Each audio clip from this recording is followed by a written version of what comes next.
जब से Mahathir Mohamad को सत्ता से बाहर का रास्ता दिखाया गया है, तब से उन्हें गजब का आत्मबोध हुआ है। अब वे न केवल अपनी भूल को स्वीकार भी रहे हैं, अपितु भारत के प्रभाव को भी स्पष्ट रूप से रेखांकित कर रहे हैं। हाल ही में वियोन को दिए गए एक विशेष साक्षात्कार में महातिर ने इस बात पर भी प्रकाश डाला है कि आखिर क्यों वे जाकिर नाइक जैसे आतंकी प्रशिक्षक को भारत को नहीं सौंपना चाहते थे। महातिर के अनुसार भारत में हिंदू और मुसलमानों के बीच का संबंध अच्छा नहीं है। यहाँ पर ऐसे बहुत से मामले हुए हैं जहाँ लोगों को धर्म के आधार पर मारा गया है। मेरे मायने में जाकिर को भारत में बहुत खतरा है, इसलिए उसका भारत को सौंपा जाना मुनासिब नहीं। परंतु जनाब वहीं पर नहीं रुके।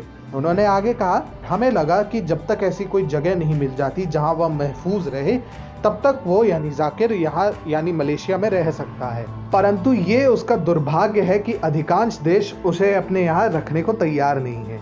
बता दें कि जाकिर नाइक पर भारत के विरुद्ध आतंकी हमलों को बढ़ावा देने, भारत में धर्मांधता भड़काने और 26/11 एवं 2020 के पूर्वोत्तर दिल्ली के दंगों को भड़काने में अहम भूमिका निभाने का आरोप भी लगा है। जब पुलिस का जाकिर नाइक पर शिकंजा कसने लगा तो जाकिर ने 2016 में भारत से भागकर मलेशिया में शरण लेना उचित समझा। अब महातिर के खुलासे से यह भी स्पष्ट हुआ है कि अब भारत का कूटनीतिक कद कहीं ज्यादा ऊंचा है और इसी के कारण कोई भी देश अब जाकिर नाइक जैसे अपराधी को अपने यहाँ शरण देने से पहले 10 बार सोचेगा। कहें तो महातिर की सत्ता से बाहर होने के 3 प्रमुख कारण थे। एक तो कश्मीर के मुद्दे पर भारत विरोधी बयान देकर मलेशिया के संबंध भारत से खराब करना, दूसरा अपने हठ धर्मिता के कारण मलेशिया की अर्थव्यवस्था को नुकसान पहुंचाना और तीसरा जाकिर नाइक को अपना अप्रत्यक्ष समर्थन देना। शायद इस जाकिर नाइक के प्रभाव का ही कारण था कि महातिर ने सीएए का विरोध करते हुए मलेशिया की सनातन संस्कृति का भी अपमान किया, जिसके कारण स्वयं मलेशिया की जनता भी महातिर के विरोध में उतर आई।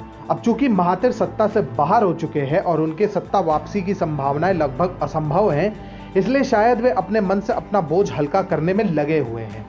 इससे पहले उन्होंने इस बात को भी स्वीकारा था कि कश्मीर पर उनके बड़बोलेपन के कारण भारत और मलेशिया के बीच के संबंध काफी खराब हुए थे। वियोन की संवाददाता पालकी शर्मा उपाध्याय के साथ विशेष बातचीत में महातिर ने कई बातें साझा की। जब उनसे पूछा गया कि क्या पाकिस्तान का समर्थन करने के पीछे भारत और मलेशिया के संबंध खराब हुए, तो उन्होंने स्पष्ट बताया, बिल्कुल नहीं। मुझे लगता है कश्मीर पर मैंने जो बयान दिए थे उसके कारण स्थिति बिगड़ी थी। इसके अलावा महातिर ने वियोन से अपनी बातचीत में यह भी बताया कि कैसे दुनिया को पीएम मोदी के नेतृत्व में भारत को बेहतर ढंग से समझना चाहिए। महातिर के अनुसार अंतर्राष्ट्रीय स्तर पर पीएम मोदी ने बेहतरीन काम किया, पर हमें उनके नेतृत्व में भारत को बेहतर ढंग से समझना होगा, क्योंकि वे अन्य प्रधानमंत्रियों जैसे बिल्कुल नहीं है। सच कहें तो महातिर मोहम्मद ने न केवल अपनी भूल स्वीकार की है, अपितु अपने बयानों से यह भी सिद्ध किया है कि भारत का वैश्विक कद अब पहले से कहीं अधिक मजबूत बन चुका है और भारत को हल्के में लेना बहुत बड़ी भूल होगी, जिसका खामियाजा महातिर मोहम्मद पहले ही भुगत चुके हैं और शायद अगली बारी तुर्की और नेपाल के बड़बोले राष्ट्राध्यक्षों की है।